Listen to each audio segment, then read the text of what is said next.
Hello and welcome back guys to the another video of mission 90% class 10। तो one shot होने वाला है ये स्पेक्ट्रम वाले चैप्टर का, और ये बहुत ही आसान चैप्टर है। इस चैप्टर में हम सब कुछ डिस्कस कर देंगे एक ही वीडियो में, और ये वीडियो 30 मिनट्स के आसपास ही होने वाली है। और हाँ, कैंपेन को हमने एक्सटेंड कर दिया है, जो सेकंड चैप्टर में हमने शुरू किया था कैंपेन वर्क एनर्जी पावर वाले में। तो इस वीडियो के लिए भी इस महीने के अंदर अंदर जितने भी सब्सक्राइबर मिलेंगे उसके अकॉर्डिंग ट्रीज लगाए जाएंगे। तो हर 2 सब्सक्राइब पर 1 ट्री लग रहा है। तो यार अब सब्सक्राइब नहीं करोगे तो कब करोगे यार? ठीक है, तो कर देना जल्दी से। अब देखो, हम स्पेक्ट्रम शुरू करने वाले हैं, जल्दी से कर लेते हैं इसको शुरू। उससे पहले मैं आपसे यही कहूँगा कि चैप्टर 4 और 5 आपका अच्छे से तैयार होना चाहिए। अगर नहीं किया, वो भी 30 मिनट्स के आसपास ही हमने उनके दो पार्ट्स में वो किए हुए हैं। उनका लिंक आपको डिस्क्रिप्शन में और कमेंट बॉक्स में पिन किया हुआ है। पूरी ही प्लेलिस्ट का है यार वो लिंक, ठीक है? पूरी ही प्लेलिस्ट का लिंक हमने पिन कर दिया है, जाओ उसको चेकआउट करो। उसके अंदर आपको 1 बाय 1 सीरीज में सभी चैप्टर्स मिल जाएंगे। अब यहाँ फॉलो कर लेना, और चलो अब शुरू करते हैं हमारा स्पेक्ट्रम वाला चैप्टर। तो देखो, 4 और 5 अगर आपने अच्छे से कर लिया है तो आपको इस चीज़ की पहचान तो हो ही गई होगी। ये है क्या? कुछ इस तरह से एक चीज़ होती है हमारे पास। क्या है ये? लेकिन अब आपको पता कैसे चलेगा यार? हमें पता है यहाँ से एक इंसिडेंट रे आती है, अगर नहीं पता तो मान लेना यार, ठीक है? तो यहाँ पर हमारी कौन सी रे है? इंसिडेंट रे है। अब हुआ क्या यहाँ पर? देखो, यहाँ पर ये सीधा सरफेस है हमारे पास, ठीक है? यहाँ पर हम नॉर्मल बना सकते हैं, ठीक है? और अब यहाँ पर देखो क्या हो रहा है, रेयर टू डेंस जा रही है। तो यहाँ पर क्या होगा, बेंड होगा हमारा कुछ इस तरह से। जी बिल्कुल होगा। आप ये पढ़ चुके हो वैसे, ठीक है? अगर नहीं पढ़ा तो अब देख लो यार, क्या दिक्कत है, ठीक है? अब जो नॉर्मल से यहाँ तक का जो हमारा एंगल है उसे हम क्या कहेंगे? एंगल ऑफ इंसिडेंस बोलेंगे। जी बिल्कुल बोलेंगे, आराम से। आपको अभी तक समझ में आ रहा होगा। अब यहाँ से क्या हुआ, यहाँ से फिर एक नॉर्मल खींचेगा यार, कुछ इस तरह से, ऐसे ही होगा ना? तो देखो, अब नॉर्मल यहाँ से हमने बना लिया। अब यहाँ पर क्या होगा, सीधी जानी चाहिए थी, लेकिन क्या होगा, डेंसर टू रेयर है तो अवे फ्रॉम द नॉर्मल, यानी कि कुछ इस तरह से नीचे को ये चली जाएगी हमारी रे। और जो ये नीचे को गई है ना, अब इसको हम क्या बोलेंगे, वो हमारा मेन क्वेश्चन होगा। इसको हम बोलेंगे एमर्जेंट रे। अब ये एमर्जेंट रे है हमारी, और यहीं से हम एक क्वेश्चन और बनाएंगे। आप देखते रहो बस। देखो, रिफ्रैक्टिव इंडेक्स का आपको पता है, ठीक है? उसको हम म्यू से रिप्रेजेंट करते हैं, ठीक है? ये तो रिफ्रैक्टिव इंडेक्स की बात होगी, इसको छोड़ो अभी। तो इसको नाम दे दो यार, ABC। अब हुआ क्या, देखो, हमारे न्यूटन थे, ठीक है? साइंटिस्ट, आपको सबको पता है यार न्यूटन के बारे में। उन्होंने क्या किया, इस इंसिडेंट रे में हमारे पास करा दी एक वाइट लाइट। किस कलर की लाइट थी वो? वाइट कलर की लाइट थी।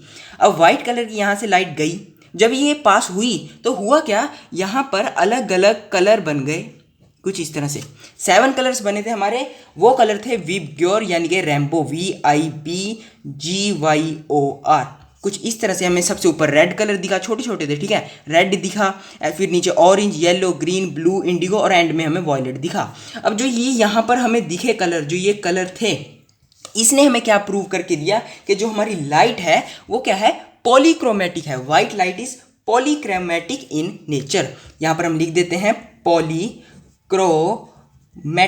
अब देखो, इसका मतलब क्या है पॉलीक्रोमेटिक का? देखो, पॉलीक्रोमेटिक क्या है, 2 वर्ड से बना है, एक है पॉली और एक है क्रोमेटिक। अब देखो, पॉली का मतलब होता है मैनी, क्रोमेटिक का मतलब है कलर्स। अब मैनी कलर्स। अब देखो, व्हाइट लाइट के अंदर भी 7 कलर हैं हमारे पास। यही तो हमने इस एक्सपेरिमेंट से देखा, और इसने क्या प्रूव किया कि लाइट हमारी क्या है, पॉलीक्रोमेटिक इन नेचर। बार बार इसलिए बोल रहा हूँ क्योंकि ये जरूरी है, क्वेश्चन आता है एग्जाम में 1-2 नंबर का ये डायरेक्ट, ठीक है? लाइट क्या है, पॉलीक्रोमेटिक है। क्यों है, आपको पता चल चुका है। अब देखो, क्यों विबग्योर बना दिया इसने, ठीक है? बात यहाँ पे खत्म नहीं हुई। क्यों नहीं हुई खत्म यार? देखो, अब यहाँ से लाइट कुछ इस तरह से मुड़ी, यहाँ से भी मुड़ गई थी, ठीक है? वो तो अलग बात है। अब अगर देखो, इस लाइट को सीधा जाना चाहिए था कुछ इस तरह से, ये आपको पता है। अब पीछे को भी अगर खींच, इसको एक्सटेंड करें तो यहाँ पे कुछ इस तरह से बनेगा। तो यहाँ पर एक क्रॉस नहीं बन रहा है, यहाँ पे कुछ इस तरह से, ये आपको दिख रहा होगा। अब जो यहाँ से ये जो एंगल है हमारा, ये है डेविएशन, कि सीधी जानी चाहिए थी। अब देखो यार, इसको स्केच से बनाते हैं। ये लाइट कुछ इस तरह से जानी चाहिए थी, लेकिन ये गई यहाँ से। अब यहाँ पर ये जितनी बेंड हुई यहाँ पे, ये क्या है हमारा एंगल ऑफ डेविएशन, ठीक है? एंगल ऑफ डेविएशन है। अब यहाँ से लाइट सीधी जानी चाहिए थी, गई कहाँ, यहाँ। अब यहाँ से जो यहाँ पर डेविएट हुई, ये है हमारा एंगल ऑफ डेविएशन। फिर से अब इसको 1 और 2 मान लो, ठीक है? 1 है, एक 2 है हमारे पास।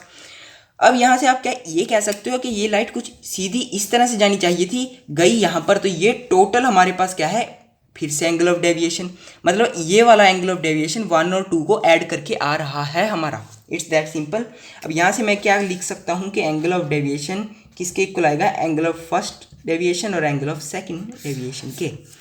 अब ये टॉपिक हम यहाँ पे भी पढ़ेंगे एंगल ऑफ डेविएशन में, लेकिन उससे पहले मैं आपको बता दूँ, इस 7 कलर के बैंड को ही यहाँ पर ऐसे ही थोड़ी बन गया, ये इसकी वजह से बना है यार ये, तब जाके हमें क्या मिला, ये रेनबो देखने को मिला, यानी कि हमें प्रूव किया पॉलीक्रोमेटिक है नेचर में।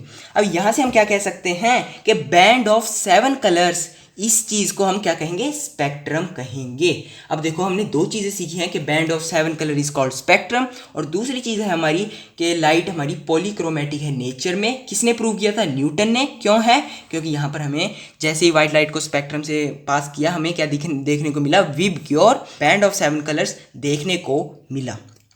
अभी तक सब सॉर्टेड चल रहा है यार, कुछ भी दिक्कत नहीं है। अब यहाँ पर क्या हुआ, एंगल ऑफ डेविएशन के बारे में हम बात कर रहे थे।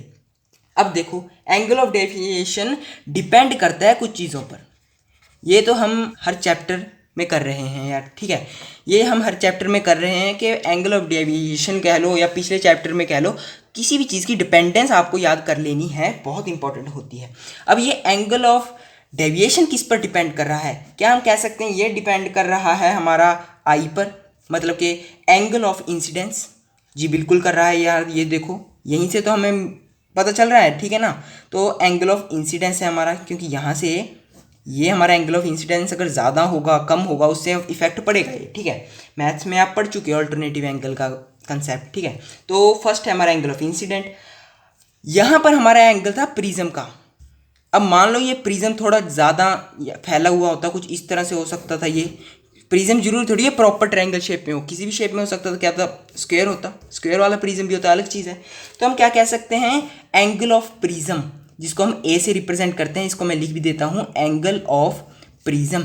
इसके कंसेप्ट को आप 11th और 12th में पढ़ोगे अगर फिजिक्स ली तो, अदरवाइज नहीं पढ़ोगे, इसलिए अभी इसके लिए इतना ही पढ़ो। एंगल ऑफ प्रिज्म पे डिपेंड करता है हमारा एंगल ऑफ डेविएशन, ठीक है। थर्ड और इंपॉर्टेंट पॉइंट है refractive index of material of prism. अब रिफ्रैक्टिव इंडेक्स क्या है ये मुझे बताने की ज़रूरत नहीं होनी चाहिए। क्यों नहीं होनी चाहिए यार, क्योंकि मैं पहले बहुत करवाया हुआ है, हमने बहुत करवा चुके हैं। पहले वाले चैप्टर्स अगर आपने नहीं देखे तो देख के आओ यार, मैं तो यही सजेस्ट करूँगा। 30 मिनट्स के अंदर करवाए हुए हैं, सभी जितने भी हैं 30 मिनट्स के अंदर करवाए हुए हैं, इसलिए आपको आसानी से समझ भी आ जाएंगे और डिटेल्ड हैं एकदम, ठीक है, बहुत अच्छे से करवाए हुए हैं, इंपॉर्टेंट है सारा, ठीक है, फालतू का नहीं करवाया हुआ। अब मैं अगर बता यहाँ पे लिख देता एंगल ऑफ इंसिडेंट लिखता, इसको पूरा लिखता तो टाइम वेस्ट होता है यार, सीधी सी बात है, ठीक है। तो करवाया सारा है, देखो प्लेलिस्ट का लिंक पिन किया हुआ है कमेंट में और डिस्क्रिप्शन में, एक बार चेकआउट कर लेना, बाकी आपकी मर्जी। तो देखो refractive index of material of prism, इसको हम म्यू से रिप्रेजेंट करते हैं, यहाँ पे हमने लिखा हुआ है। अब क्या मैं यहाँ से ये कह सकता हूँ कि ये एंगल ऑफ डेविएशन कलर पर भी डिपेंड करता है। अब आप कहोगे कलर मतलब वेवलेंथ, यार कैसे, ये बात हजम नहीं हुई कि ये कैसे कर रहा है। आपने पिछले चैप्टर में पढ़ा था कि रिफ्रैक्टिव इंडेक्स हमारा कलर पे डिपेंड करता है, ठीक है। अब अगर कलर चेंज होगा तो रिफ्रैक्टिव इंडेक्स चेंज होगा, और रिफ्रैक्टिव इंडेक्स चेंज होगा तो हमारा क्या होगा, अल्टीमेटली एंगल ऑफ डेविएशन भी चेंज होगा। अब आपको मैं बताता हूँ कैसे। अब ये कलर का क्या फंडा है हमारा। अब मान लो आपको पता है वेवलेंथ वॉयलेट कलर की ज़्यादा होती है रेड कलर से, म्यू वी ज़्यादा है म्यू आर से, ठीक है। अब यहाँ से आप रिफ्रैक्टिव इंडेक्स ही लगा लो, ठीक है। रिफ्रैक्टिव इंडेक्स हमारा वॉयलेट का ज़्यादा होता है रेड से, यहाँ पे हमने ये देख लिया, हम लिख चुके हैं, 1 मिनट मार्क भी कर लेते हैं इसको। अब क्या मैं यहाँ से ये कह सकता हूँ कि जो हमारी डेविएशन होगी वो भी ज़्यादा होगी वॉयलेट कलर की। यहाँ पर देख सकते हो वॉयलेट सबसे ज़्यादा बेंड हो रहा था, सबसे नीचे बन रहा था, और रेड यहाँ से सीधे यानी कि थोड़ा सा चला गया मान लो, ठीक है। तो यहाँ पर हम क्या कह सकते हैं कि डेविएशन वॉयलेट की ज़्यादा है रेड से, यही हमने यहाँ पर प्रूव करना था, बस छोटा ही था यार, और ये फॉर्मूला हम कर ही चुके हैं यहाँ पर, ठीक है। अब एंगल ऑफ डेविएशन के कंसेप्ट में इतना ही था, आपने पढ़ लिया, और इसमें कुछ ज़्यादा है भी नहीं, ठीक है। अभी तक हमने ज़्यादा कुछ नहीं किया यार, आप भी देख सकते हो। अब हमारे पास कंसेप्ट आएगा किसका? डिस्पर्जन का? बिल्कुल नहीं। हम करेंगे एक छोटा सा टेबल हमारा होगा यार, हमारे पास 2 टेबल हैं, ठीक है, टोटल टेबल 1 और टेबल 2, 3 है वैसे, लेकिन 2 ही करवाऊंगा, एक मैं आप बताऊंगा कैसे करना है, क्योंकि दूसरा कर लिए तो वो भी अपने आप हो जाएगा। देखो क्या करना है। अब फर्स्ट टेबल में हमारे पास अब बहुत कलर पड़ रहे हैं, हम यहाँ पर देख सकते हो, तो मैं यही कलर लिख लेता हूँ। यहाँ पर देखो विबग्योर है, VIBGYOR। क्या ये आपको दिख रहे हैं? अब इनको पूरा लिख लेते हैं यार, टाइम वेस्ट नहीं करना बिल्कुल भी, ठीक है।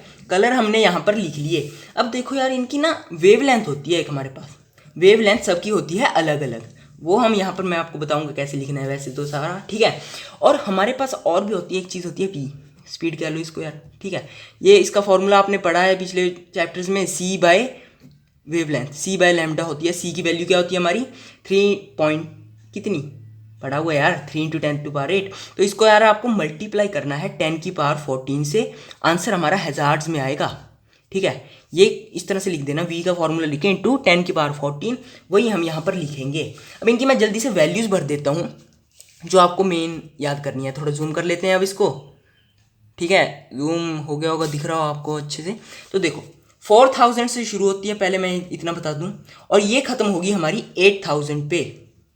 अब इसका फ़ायदा क्या होगा आपको? देखो वेवलेंथ को आपको याद करना पड़ेगा, ज़्यादा फर्क नहीं आएगा। देखो इतना फ़र्क है, जैसे 4000 से हम लिखेंगे 4460, ठीक है। अब यही 4460 हम यहाँ पर लिख देंगे, यहाँ से यहाँ कितना फ़र्क होगा? 4640।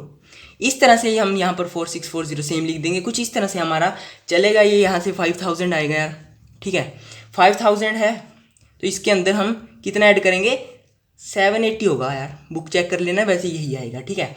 इसमें आपका थोड़ा डिफरेंस हो भी, अगर ऊपर नीचे हो जाए चल जाता है, इतना एग्जैक्ट नहीं पूछेंगे कि 5920 है तो 5920 ही लिखो आप, नहीं, थोड़ा सा फ़र्क हो सकता है, लेकिन ज़्यादा नहीं चलेगा यार, ठीक है। तो देख लेना एक बार, याद कर लेना, ठीक है, इसलिए बता रहा हूँ। अब देखो जो इसकी वैल्यूज़ है ना, हज़ार्ड्स में जो हम लिखेंगे HZ में, फ्रीक्वेंसी की वैल्यू होती है HZ में, वैसे चलो छोड़ो इसको। तो इसकी जो वैल्यूज़ हैं ये इतनी इंपॉर्टेंट नहीं है यार, इसलिए मैं इसको ऐसे लिख देता हूँ। अब अगर ये यार इंपॉर्टेंट नहीं है तो हमने करवाई क्यों है? वैसे तो हम बात कर रहे हैं टाइम वेस्ट की। तो देखो वेवलेंथ इंपॉर्टेंट है, आपको करनी पड़ेगी, पहले कह रहा हूँ। इसमें से आपसे एक क्वेश्चन कैसे पूछ सकते हैं, या फिर क्वेश्चन में आपको ऑलरेडी दे रखा होगा, तो उससे आपको क्या समझना है, तो देखो यार कई बार क्या होता है, हमें ना वॉयलेट की और रेड की पूछ लेगा कि V बताओ, या V और वेवलेंथ पूछ लेगा, या फिर कि ज़्यादा किसकी है कम किसकी है। तो आपको पता होना चाहिए कि वॉयलेट की वेवलेंथ तो कम होगी हमारे पास, लेकिन V क्या होगी? ज़्यादा होगी। बस इतना आपको पता कर लेना है कि ये ऊपर से, मतलब कि ये ऊपर से यहाँ पर नीचे तक डिक्रीज होते जा रहे हैं यार, ठीक है, और ये हमारे ऊपर से नीचे इंक्रीज होते जा रहे हैं। बस ये इंक्रीज हो रहे हैं ऐसे, और ये हमारे डिक्रीज हो रहे हैं जैसे हम नीचे जाते जा रहे हैं। ये था हमारा टेबल 1। आई होप आपको समझ में आ गया होगा। इसमें इतना कुछ खास नहीं है। खास कहाँ पे है फिर? डिस्पर्जन, या फिर कहो डिप्रेशन, ठीक है, मजाक कर रहा हूँ, बहुत आसान है ये भी, इसमें इतनी दिक्कत की बात नहीं है। सबसे पहले हम इसकी डेफिनेशन लिख लेंगे जल्दी से। ये रही आपकी स्क्रीन के ऊपर इसकी डेफिनेशन के, splitting of white light by a prism into its constituent colours is called dispersion. अब देखो डेफिनेशन से आपको वैसे तो समझ में आ गया होगा कि डिस्पर्जन होती क्या है। अब यहाँ पर देख सकते हो हमने क्या किया था, बहुत गंदी बन रही है यार, यहाँ पे बना लेते हैं एक छोटी सी। तो देखो हमने यहाँ पर वाइट लाइट पास की थी, और यहाँ पर हमें कलर देखने को मिल रहे थे। इसी स्प्लिटिंग को, यहाँ पर क्या हो रहे थे, कलर स्प्लिट हो रहे थे ना, इसी स्प्लिटिंग को हम डिस्पर्जन कहते हैं। वही लिखा है यहाँ पर कि स्प्लिट हो रही है क्या, white light by a prism. इस प्रिज्म की मदद से, ये ट्रायंगल है, स्पेक्ट्रम हो रहा था इसमें, ठीक है। स्पेक्ट्रम क्या है? बैंड ऑफ 7 कलर्स, इसको हम स्पेक्ट्रम कहते हैं, वो अलग बात है। लेकिन जो ये प्रिज्म है, ये प्रिज्म हमारा क्या कर रहा है, ये लाइट को स्प्लिट कर रहा है। किस लाइट को? वाइट लाइट को, अलग अलग कलर्स में इनटू इट्स कंस्टिट्यूएंट कलर्स। यहाँ पर हम कंस्टिट्यूएंट वर्ड लिख रहे हैं, 7 कलर क्यों नहीं लिख रहे?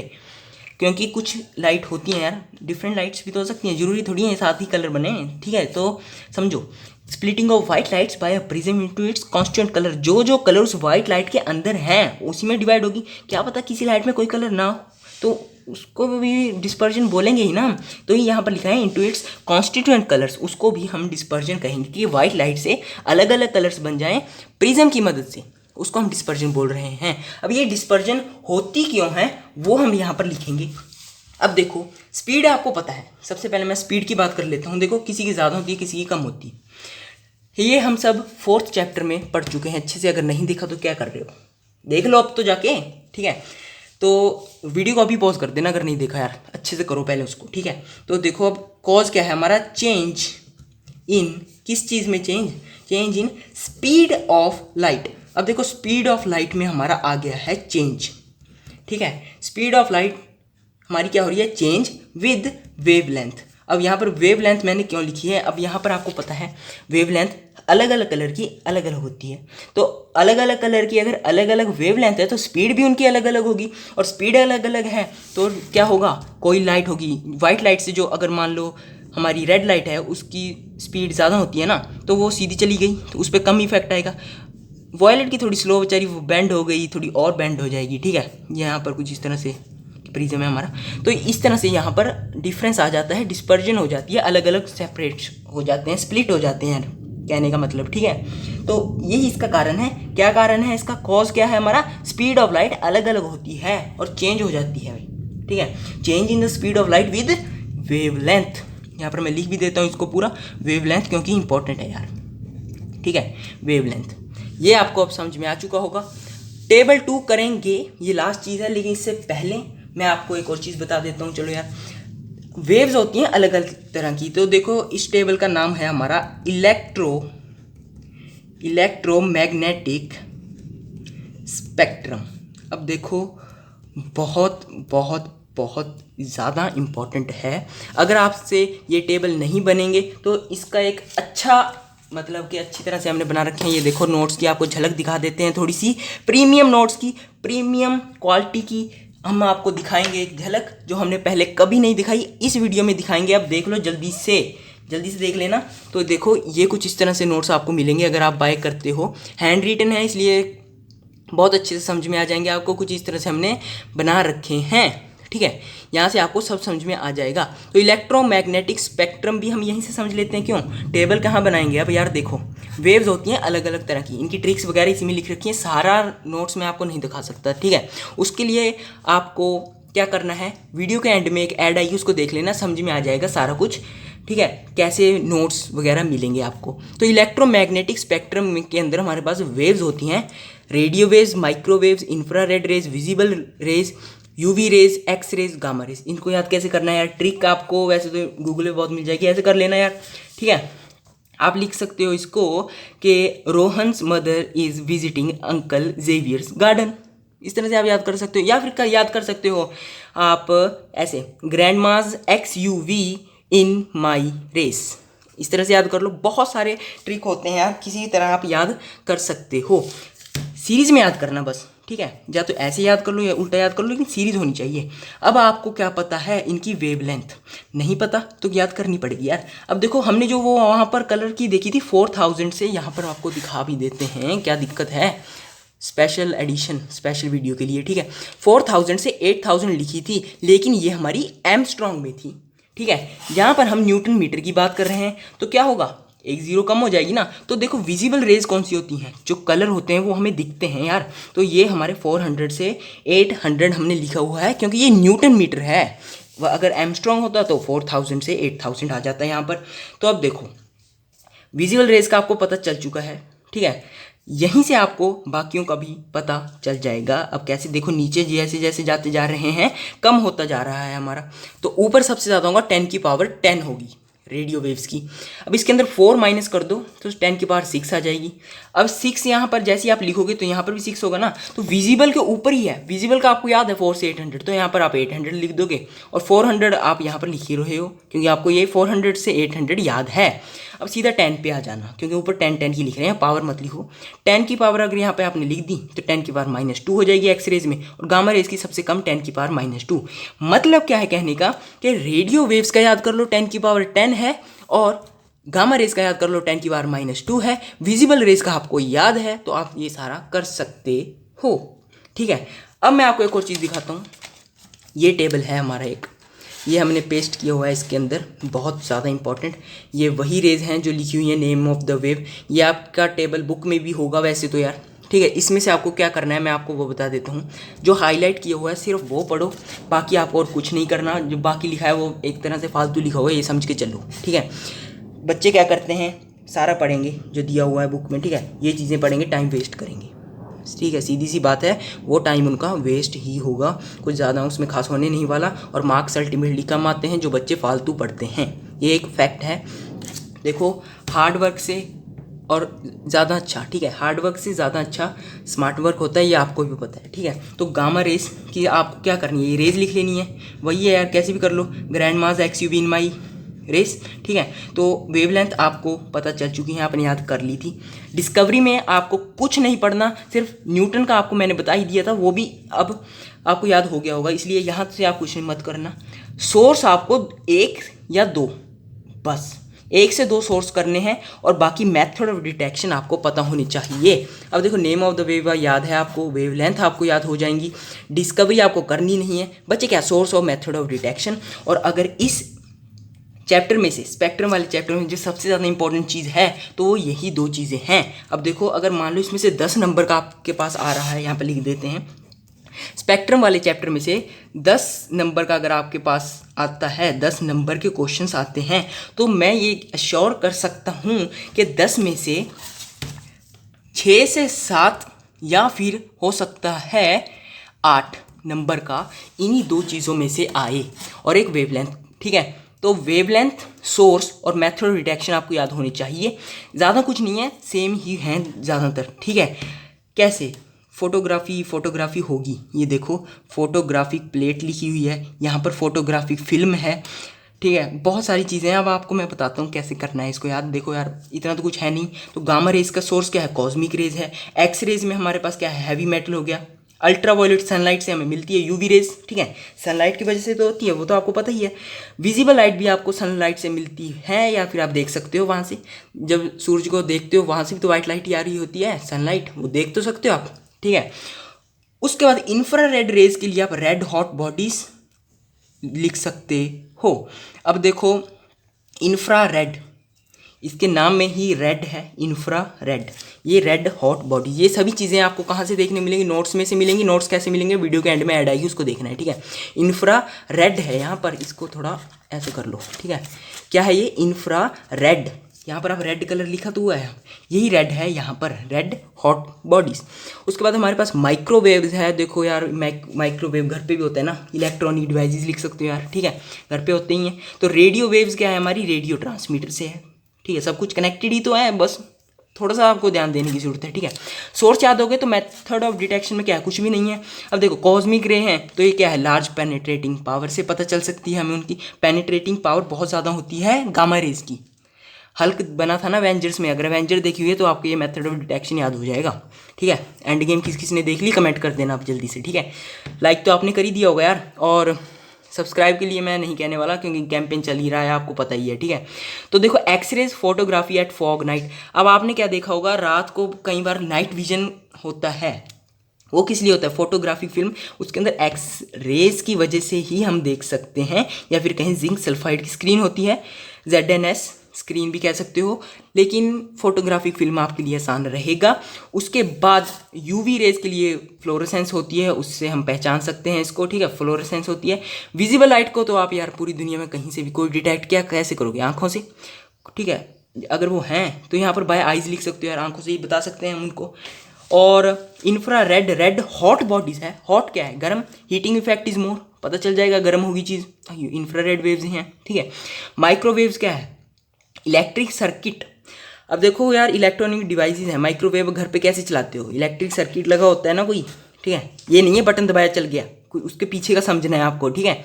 और फाइनली हमारे पास जो रेडियो वेव्स हैं यार, टीवी रिसीवर, ठीक है, आपके रिमोट के आगे एक लाइट लगी होती है, वो कईयों में जलती नहीं आ रहा वैसे तो, ठीक है। अब लेकिन पहले क्या होता था, जलती थी वो, तो उससे हमें पता चल जाता है कि वो टीवी रिसीव कर रहा है, चेक करना आज, ठीक है। बस इतना ही था इसमें टेबल में तो, ठीक है। बस मैं आपको यही कहूँगा, ये बहुत आसान चैप्टर है, इसके अंदर आपको टाइम वेस्ट करने की ज़रूरत नहीं है। इस चैप्टर की आपने ये वीडियो देख ली है, ये एक बार फिर से देख लेना, नोट्स बना लो, साथ साथ में अगर नहीं बन रहे नोट्स तो अब ये ऐड आएगी, ये देख लेना। इस चैप्टर में इतना ही था। मिलते हैं आपसे अब साउंड वाले चैप्टर में। 3 पार्ट्स आएंगे यार, साउंड के बहुत इंपॉर्टेंट चैप्टर है, बहुत अच्छे से करवाऊंगा, ठीक है। Thanks for watching, thank you. Congratulations! Thank you. अब तू भी 10th में हो गया, वो भी ICSE बोर्ड। हाँ यार, सुना मैंने 9th की साइंस में 99। वाह, मेरे भी इतने ही थे बट 10th में। मगर तू तो इतना नहीं पढ़ता था। तीनों में मिलाकर है क्या? ट्यूशन पे हर महीने 400 दिए अलग, सिर्फ 33 ही आए हर सब्जेक्ट। सभी सब्जेक्ट्स में? नहीं यार, बाकी में तो कर लेते हैं, लेकिन फिलोजी, बिलोजी और केमिस्ट्री में दिक्कत है। तेरा मतलब फिजिक्स, बायोलॉजी और केमिस्ट्री में? 10th में फेल नहीं होना चाहता। तेरे तो अच्छे आए थे, बता दे कैसे? भाई मैंने तो मिशन 90 क्लास 10th के नोट्स वाला PDF अनलॉक किया था। क्या मतलब? अरे इस वीडियो की डिस्क्रिप्शन और कमेंट बॉक्स में गूगल